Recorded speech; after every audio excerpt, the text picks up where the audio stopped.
খাসির মাংসের কালাভুনা কথাটা শুনতেই যেন জিভে জল চলে আসে।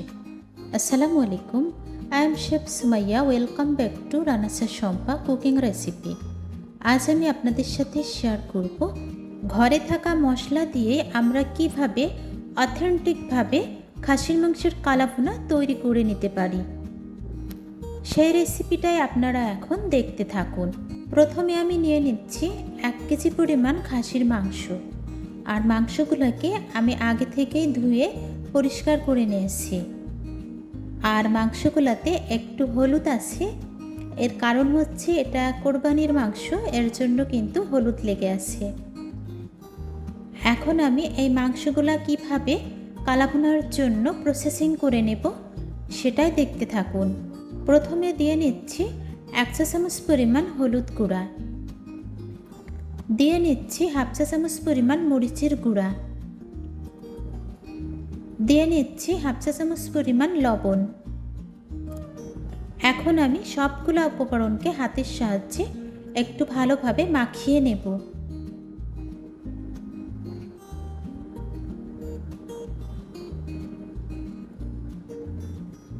এই পর্যায়ে আমি দিয়ে নেব 2 টেবিল চামচের মতো সরিষার তেল। সরিষার তেলটাও আমি এভাবে করে মাংসের সাথে মাখিয়ে নিচ্ছি। আর আমি কেন এভাবে করে নিচ্ছি সেটা অবশ্যই বলে দেব। খাসির মাংসের কিন্তু এক্সট্রা একটা গন্ধ আছে। আমরা কালাভুনা তৈরিতে যদি এভাবে করে একটু প্রসেসিং করে নিই, খাসির মাংসের এক্সট্রা গন্ধটা কিন্তু চলে যাবে। এখন আমি দিয়ে নিচ্ছি 2 টেবিল চামচ পরিমাণ আদা পেস্ট। আদা পেস্টটাকেও আমি খুব ভালোভাবে মিশিয়ে নেব। এখন কিন্তু আমি আর কোনো এক্সট্রা মশলা এখানে অ্যাড করব না। একেবারে সহজ উপায়ে আপনারা কিভাবে খাসির মাংসের কালাভুনাটা তৈরি করবেন আমার রেসিপিটার সাথেই থাকলে কিন্তু সেটা বুঝতে পারবেন। চলে এসেছি চুলাতে।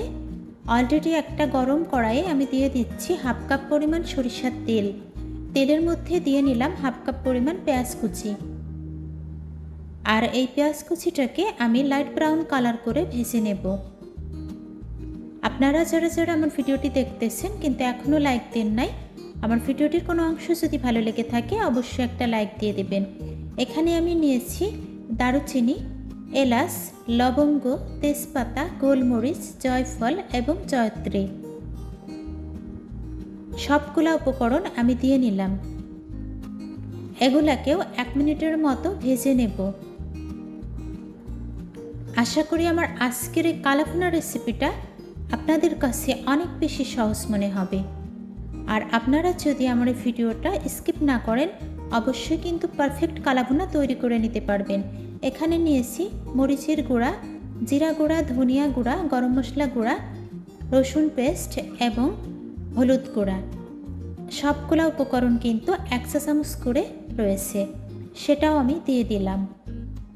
আমি যেভাবে স্টেপ বাই স্টেপ মশলাগুলা অ্যাড করেছি আপনারাও চেষ্টা করবেন স্টেপ বাই স্টেপ মশলাগুলা অ্যাড করার জন্য, তাহলে কিন্তু পারফেক্ট এবং অথেন্টিক কালাভুনা আপনিও তৈরি করে নিতে পারবেন।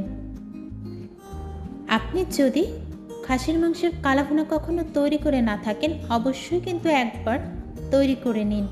এতটাই টেস্টি হয় সেটা আপনি তৈরি করলে বুঝতে পারবেন। এবার আমি দিয়ে নিচ্ছি সেই ম্যারিনেট করে রাখা খাসির মাংসটা। আর এখনও কিন্তু আমার মশলা দেয়া শেষ হয়নি, কিছু মশলা অ্যাড করা বাকি আছে, আমি স্টেপ বাই স্টেপ সেটা দেখিয়ে দেব।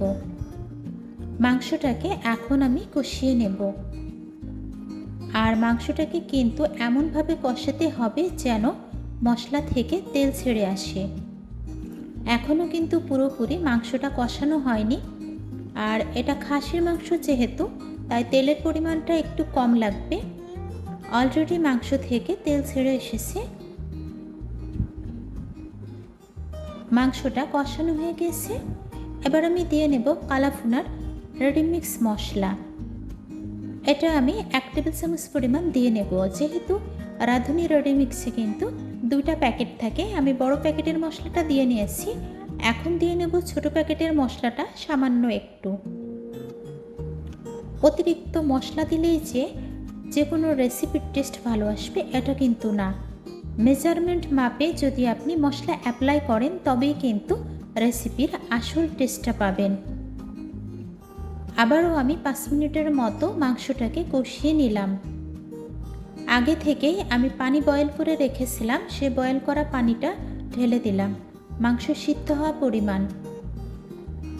এই মাংসটাকে আমি প্রেসার কুকারে সিদ্ধ করে নেব। কড়াই সিদ্ধ করলে একটু দেরি হবে, আর যদি প্রেসার কুকারে সিদ্ধ করে নিই মাংসটা কিন্তু অনেক বেশি জুসি হবে। প্রেসার কুকারে আমি 4 থেকে 5টা সিটি দিয়ে নেব। আপনাদের যদি মনে হয় প্রেসার কুকারে ঝামেলা, তাহলে আপনারা কড়াইয়ে সিদ্ধ করে নিতে পারেন। 4 থেকে 5টা সিটি দিয়ে নিয়েছি, মাংসগুলো কিন্তু সিদ্ধ হয়ে গিয়েছে। এবার আমি এই মাংসটাকে কড়াই ঢেলে দিচ্ছি। আবার আমি এটাকে চুলায় বসিয়ে দিলাম। এখন আমি কিভাবে কালাভুনাটা তৈরি করে নেব সেটা অবশ্যই দেখতে পারবেন। এমনভাবে এই মাংসটাকে আমি রান্না করে নেব যেন কোনো রকম মাংসতে ঝোল না থাকে।